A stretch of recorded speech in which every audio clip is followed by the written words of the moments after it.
Hello mga ka-GGT. Tunghayan yung kwento na to.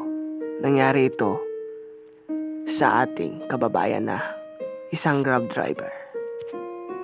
May nag-order sa kanya ng isang pizza.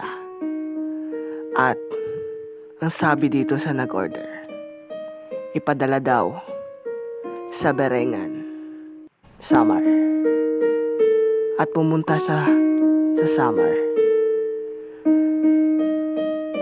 At pagdating niya doon sa Samar, pinagtanong-tanungan niya ang mga tao doon. Nasaan po dito ang lugar ng Berengan? Hindi mo ba alam? Ang Berengan ay isang bayan ng mga engkanto. Paano po sila? Baka na engkanto ka na?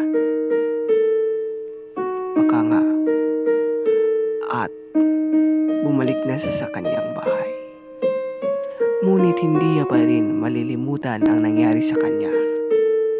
Dahil sa itong engkanto na magpa-deliver ng pizza.